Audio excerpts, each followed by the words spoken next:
Halo guys, di video kali ini, Andrew Tate menjelaskan rusaknya ideologi barat. Silakan tonton videonya, dan jangan lupa untuk like dan subscribe agar tidak ketinggalan video terbaru. Women are better than us at certain things. We're better at other things. And that's why as a team we're so powerful. To sit and pretend we're all the same the whole way through, then why do we even need each other anymore? Well, I don't think we do. Exactly it. And this is why we have birth rates declining, porn, women who are running around sharing one man with no intention of having children, marriage is gone. Like, where do we think this is going to end? And what's interesting about it ends with the training thing, right? Well, yeah, that's the ultimate. No, I'm serious though. Is it? I mean, if there's no, scrambling the idea of the gender binary of sex differences, like that is kind of the end point, isn't it? Well, the end point is, men are the same as women, so it doesn't even matter. Right. I can be a woman today, I can be a man tomorrow. None of it matters anymore.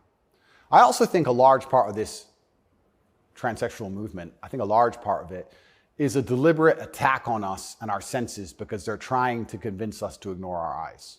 I do believe that is a bottom line. I think the bottom line of slavery are your own senses. Like, no matter what I'm told that it's cold outside, I feel warm. That's the bottom line. So once they can convince you that your senses are wrong, well, then you're completely open for the slave programming. Once you can look at something with your eyes and ignore your eyes, you're a prime candidate. So I think a lot of this has also something to do with that. You are going to say that's a girl. That's what you are going to say because you have to. And if you say it long enough, you'll think it. And if you won't, your children will because we'll tell them. So eventually, you're going to say it. And then it becomes true. Then you ignore your eyes. Now you'll believe anything, right? Till the next thing comes along. Now you'll believe all the people on the jets telling you about climate change. It's all an attack on the senses. This is America's most famous admiral. You know, it's such an important issue for our youth and adults. As you said, some of these laws are actually extending into adulthood. You know, we often say that gender-affirming care is health care. Gender-affirming care is mental health care, and gender-affirming care is literally suicide prevention care. Would that be your view as well?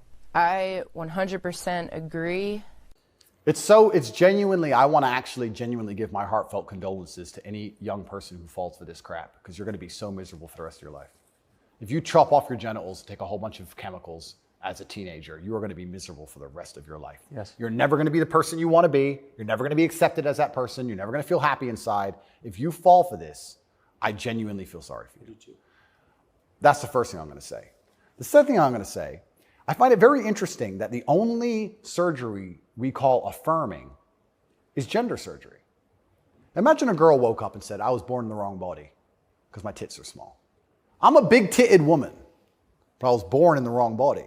I need tit-affirming care. I need to affirm my true body shape. Because otherwise I have a mental health problem. No, it's plastic. It looks good, perhaps, whatever. But we would never say she was born in the wrong body and we had to affirm her genuine body experience. Her triple Ds. Yeah, her triple Ds had to be affirmed. It's garbage. You're not affirming anything. And also, I think it's kind of interesting. They say that trans people commit suicide at a higher rate. That's sad. Nobody should kill themselves. I would hate for anybody to kill themselves. They say that's because they're picked on for being trans. I don't know why anyone's ever had the argument that perhaps they have a mental instability before this trans stuff, and that's why they're more prone to suicide in the first place. Seems like an obvious explanation. Seems like an obvious explanation. I don't think it's normal for anybody to want to mutilate themselves. I think if someone were to come to me and say, I really want to cut my hand off, I would think they had a mental illness. Why? Don't like it. What do you mean you don't like it? I don't like my hand. I don't want it. I would think that's very concerning. So I really, truly feel sorry for any young people who fall for this. I don't blame them. I think it's a massive psyop. And I think if you fall for it, you're going to be miserable forever.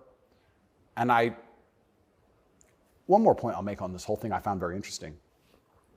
I'm a professional fighter, so I spent a lot of time in Thailand when I was fighting. Kickboxing is big over there. And I've always thought, no one's ever mentioned that Thailand has a bunch of ladyboys, right? But if you say to a ladyboy, are you a man or a woman? She goes, I'm a ladyboy. What's that? I'm a man, but I'm a ladyboy. They don't see themselves as women in the real sense of I am female. Right. They don't want to compete against women in sports.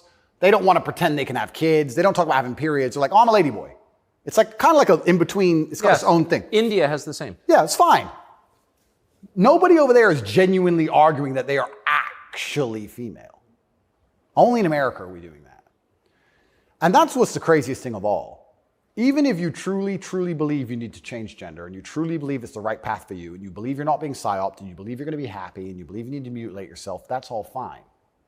But then to come along with the hubris and arrogance to tell me that I have to pretend you're something you're not, biologically. That's right. That's absolutely not really arrogant. You can't tell me what I have to call you, right? I'm allowed to come to my own conclusions and opinions. And the whole point of being a human is that we've gone through life long enough to identify patterns. Imagine humans didn't identify patterns. One person went and got ate by the lion. You watch it happen. Then you go for a turn. Like, no, you work out over time. Don't go near the lion, right? If I look at a person who's 6'4", muscularly built, right, with a big jaw and a beard, my brain and my life experience tells me that's quite often a man. That's very often it is. Very often. That's the conclusion I've come to. To come along and say, no, because I've decided to do X, Y, Z, you have to ignore all of the patterns you've identified throughout your entire life and everything you believe to be true. You have to throw away all the science and your entire worldview and everything about how you view the world. You have to eject that from your brain and call me what I want to be called is extremely arrogant. And if I went through the world and said everyone had to call me King Andrew, they'd tell me, shut up. Why? If they can get called whatever they want, I should be able to get called whatever I want. I want to be King Andrew, #1 savior of Earth, climate change activist. That's what I want to be. And if anybody calls me anything else, they're a bigot. That's what we're going to do. If we're going to go down that path, I'm going to make sure that my title is good. Lord of all beasts of the land and fishes in the sea. The most honorable man who's ever lived. The fastest human alive. Who cares? Doesn't matter that I can't run fastest. It doesn't matter, Tucker. I'm the fastest human alive. You must affirm my belief. I'm the fastest man alive. Greatest man in show business. Sorry, Tucker. Best political commentator there's ever been. Let's just go down this path of insanity. Why not? Walk around with stickers on our head. It'd be great. It'd be fun. The scariest thing about all this stuff is that the world is still polarized to a degree because there's certain places in the world which are too close to baseline reality for survival, for any of this garbage to fly. You think you can go to Tajikistan where people are trying to eat and talk to them about gender and all this garbage? They'll be like, listen, you're a man, this needs doing. Shut up, right? There's no time for any of that. So as the Western world is self-destructing in real time, there are places in the world where none of this crap is happening.